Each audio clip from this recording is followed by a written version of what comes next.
नमस्कार मित्रांनो, अभ्यासवाणी या चॅनलवर तुमचं स्वागत आहे. अभ्यासवाणी रोज अभ्यास रोज प्रगती. एक मोठ्या युद्धात दोन मित्र देश एकत्र आले. अमेरिका आणि इस्रायल दोघांनी मिळून इराण विरुद्ध कारवाई सुरू केली. सुरुवातीला सगळं क्लिअर होतं. दोघांचं एकच उद्दिष्ट होतं. पण गेल्या काही दिवसात परिस्थिती बदलायला लागली आहे. आता अमेरिका आणि इस्रायल यांच्यातच मतभेद दिसायला लागले आहेत. कोण काय म्हणतंय, कोणी युद्ध पुढे न्यायचं म्हणतंय, तर कोणी थांबवायचा विचार करतंय. आणि सगळ्यात महत्त्वाचं म्हणजे याचा पुढे काय परिणाम होऊ शकतो, हे सगळं आपण अगदी सोप्या भाषेत आणि पॉइंट टू पॉइंट समजून घेणार आहोत. तर बघा, आत्ताच आपण पाहिलं अमेरिका आणि इस्रायल यांच्यात मतभेद दिसायला लागले आहेत. पण हे सगळं अचानक झालेलं नाही. याची सुरुवात कुठून झाली हे समजून घेतलं तर पिक्चर क्लिअर होईल. 28 फेब्रुवारी 2026 रोजी अमेरिका आणि इस्रायल यांनी मिळून एक मोठी कारवाई सुरू केली, ज्याला ऑपरेशन इपिक फ्युरी असं नाव दिलं गेलं. या कारवाईचं मेन उद्दिष्ट काय होतं? इराणची न्यूक्लिअर क्षमता कमजोर करणे आणि त्यांची मिलिटरी ताकद कमी करणे. म्हणजे साध्या भाषेत सांगायचं झालं तर भविष्यात इराणकडून धोका कमी व्हावा यासाठी हे ऑपरेशन सुरू करण्यात आलं. सुरुवातीला दोन्ही देश एकाच दिशेने काम करत होते, म्हणजे स्ट्रॅटेजी क्लिअर होती आणि कोऑर्डिनेशन देखील होता. पण जसजसं ऑपरेशन पुढे गेलं तसं दोघांचे विचार वेगळे व्हायला लागले.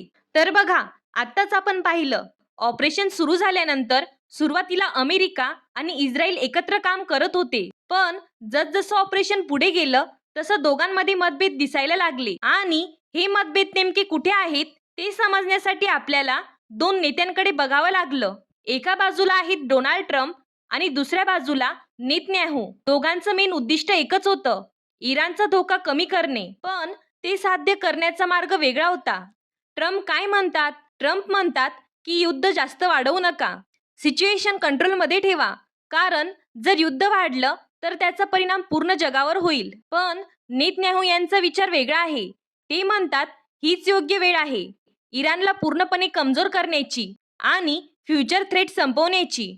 म्हणजे साध्या भाषेत सांगायचं झालं तर ट्रम्प म्हणतात कंट्रोल ठेवा आणि नेतन्याहू म्हणतात फुल ॲक्शन घ्या. आणि इथूनच सुरू होते खरी फूट.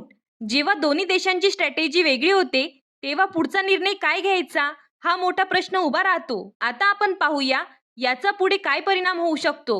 पहिली पॉसिबिलिटी, युद्ध वाढू शकतं. जर इस्रायल ॲग्रेसिव्ह राहिला तर हल्ले वाढू शकतात आणि कॉन्फ्लिक्ट मोठ्या युद्धात बदलू शकतो. दुसरी पॉसिबिलिटी, कंट्रोलमध्ये ठेवलेलं युद्ध. जर अमेरिका कंट्रोल ठेवण्याचा प्रयत्न करत राहिली तर लिमिटेड स्ट्राईक्स चालू राहतील, पण फुल स्केल वॉर टाळला जाऊ शकतो. आता तिसरी आणि शेवटची पॉसिबिलिटी म्हणजे निगोशिएशन.